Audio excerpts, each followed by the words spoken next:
Okay guys, Canada taking on Curacao in Curacao. Before we get to the game, let's just take a look at where we travelled and how we got there. Okay everybody, just to let you know where the guys are travelling, that blue plane travelling over the ocean, well that little blue dot, that's Curacao. Let's zoom in one time, and let's zoom in twice, and once we got landed at the airport, well then we got to take a coach ride to the Helio Hato Stadium. It takes about 10 minutes. We've got to get past McDonald's first. Might be a bit of a delay there, but 10 minutes to the Helio Hato Stadium where the guys are going to be playing. I'll tell you what, it's a nice field. It's a small stadium. I think it might well be a decent crowd. I think everybody should be turning up for that one. But hey, there's how you get there, and that's where we're going. So we get into the stadium, the guys are getting warmed up, the game gets underway, and you're thinking, hey, let's have a fantastic day. Canada's on the road. It's going to be a lot of fun watching the boys. We haven't seen the boys in 3 months, and it's been a bit of a while, and hey, we're facing a little starvation, so the game gets under the way.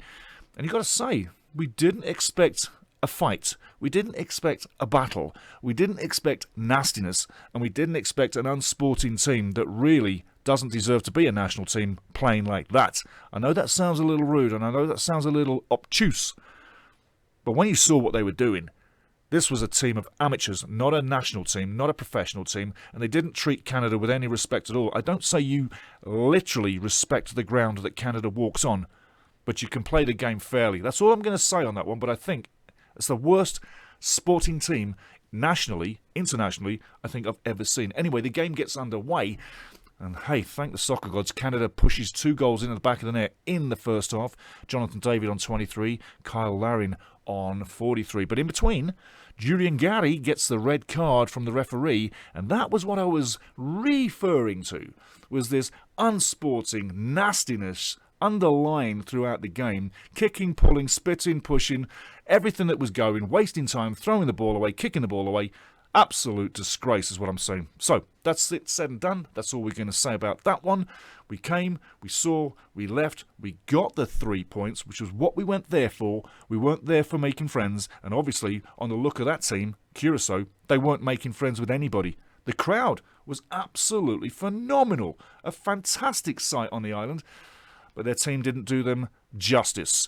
And what team did do justice was Canada on the day, 2-0 on the day. And you've got to say, next up for Canada, it's that big nemesis. We've got to play Honduras in Toronto. And I've got to say, I'm looking forward to that one. We're going to have to be a lot better in the next game than we were in this game. I've got to tell you, we seemed a little bit rusty on the sides and really didn't have the flowing moves. But when you consider that that field wasn't really the best, and we didn't have the best night, and the referee did all he could, I think getting out of Curacao with a 2-0 win was probably about as good as we were going to get.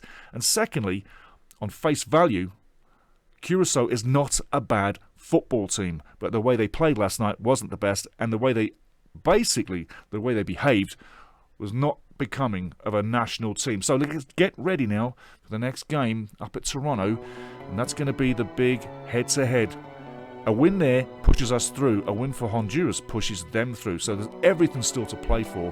And I'd hope and I'd pray that we get a real game of football in BMO Field against Honduras. Get ready for it, guys. It's going to be very interesting. But again, the most unsporting team I think I've ever seen in all my life.